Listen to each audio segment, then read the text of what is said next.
올해 전세 시장에서 악재와 호재가 동시에 옵니다. 안녕하세요. 재테크 읽어주는 파일럿입니다. 임대차로 거주를 하시는 분들 중에서 전세로 거주하시는 분, 월세로 거주하시는 분 이렇게 있죠.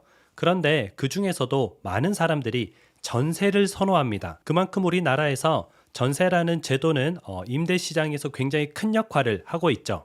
이 전세 시장이 올해 좀 악재와 호재가 둘 다 겹치는데요. 어떤 내용인지 한번 화면을 통해서 미리 공부해보는 시간을 가지도록 하겠습니다. 미리 공부하면은 우리가 악재도 호재로 좀 바꿀 수 있거든요. 그럼 오늘 내용을 같이 화면을 통해서 공부해 보시죠. 이제 정부에서 올해부터 전세 시장에 전세 대출 보증 한도를 줄입니다. 지금 전세 같은 경우가 전세 대출 보증을 받아서 전세 대출 우리가 받고 있는데요. 이 보증 한도를 줄이게 되면은 상대적으로 전세 대출도 줄어들게 되겠죠. 갑자기 이제 정부나 금융권에서 이런 조치를 취하는 이유가 있겠죠. 그 이유는 전세 대출 잔액이 200조를 돌파했습니다. 우리가 가계 대출, 자영업자 대출, 또는 법인 대출 이런 것들이 증가한다는 내용은 저랑 같이 공부를 했었죠. 그런데 전세 대출 잔액도 무려 200조를 돌파할 정도로 엄청나게 대출이 일어나고 있습니다. 그리고 전세 대출 같은 경우에는 지금 DSR에 포함이 안 되죠. 빌리는 개인도 포함이 안 되지만 금융권도 DSR에 포함이 안 됩니다. 그래서 금융권에서도 DSR 40%를 유지해야 되는데 이 전세 대출을 합치게 되면은 DSR 40%를 초과하게 되는 겁니다. 한마디로 우리가 계산하는 가계 부채 폭탄에 포함이 안 된 진짜 폭탄이라는 거죠. 이게 더해지게 되면은 우리나라의 가계 대출은 더 걷잡을 수 없이 많아 보이겠죠. 가계 대출만 증가하는 게 아니라 지금 전세 사기도 굉장히 급증을 하고 있죠. 우리가 그런 뉴스를 많이 보셨을 거예요. 어디 빌라 몇백 채 전세 사기 이런 것도 많이 보셨는데 빌라만 전세 사기가 있는 게 아니고요. 아파트도 전세 사기가 굉장히 많습니다. 지금 전세 보증 사고 금액이 4조 원을 넘었거든요. 전세 보증 사고 금액이라는 것은 이제 전세 사고가 나서 아까 보증을 섰던 그 보증 기관에서 전세금을 대신 내준 걸 의미합니다.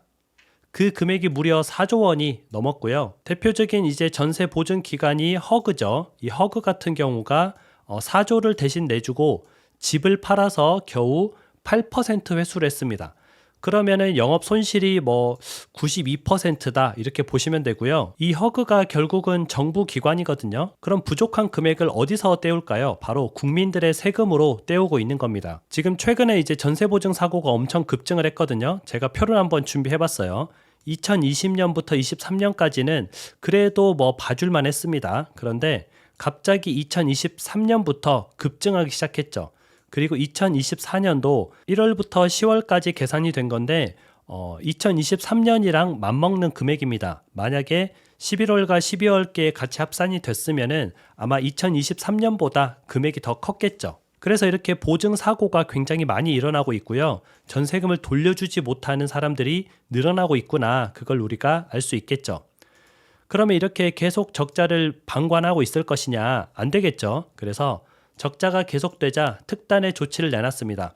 보증 한도를 축소한다 이렇게 내놓은 거죠. 이 말은 전세 보증금을 좀 줄이겠다 이런 뜻입니다. 현행 이제 100% 보증을 해주거든요. 우리가 전세금의 80%까지 대출을 받을 수 있잖아요. 이 80%를 전부 다 보증을 해주는 겁니다. 허그에서. 그러다 보니까 은행에서는 이 80%를 다 대출을 해주죠. 왜냐하면 허그에서 보증을 해주니까 전세 사기를 당해도 금융권에서는 손해보는 게 없습니다. 그런 상황이었는데 이 100%에 달하는 보증금을 90%로 축소합니다. 이 말은 전세금이 줄어든다는 말이죠. 간단하게 제가 한번 볼게요. 만약에 4억 원에 달하는 전세금을 기준으로 봤을 때는 대출받을 수 있는 금액이 3,200만 원 줄어들게 되고요. 그냥 우리가 간단하게 생각해서 전세 대출을 일으키시는 분들 입장에서는 전세금의 원래는 80%까지 대출이 가능했는데 저게 시행되면은 70%까지 가능하구나 라고 생각하는 게 좀 편할 것 같습니다. 이게 어떻게 보면 악재이자 호재죠. 악재는 전세 구할 때 내 돈이 더 필요하다는 겁니다.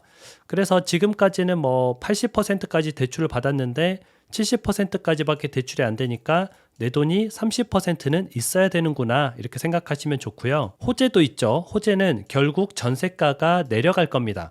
하지만 시간차를 두고 내려가겠죠. 처음에는 높은 전세가를 대출을 받아서 유지하다가 이제 뭐 이 세입자가 비겠죠. 세입자가 이 돈을 못 맞추면 나가게 될 겁니다.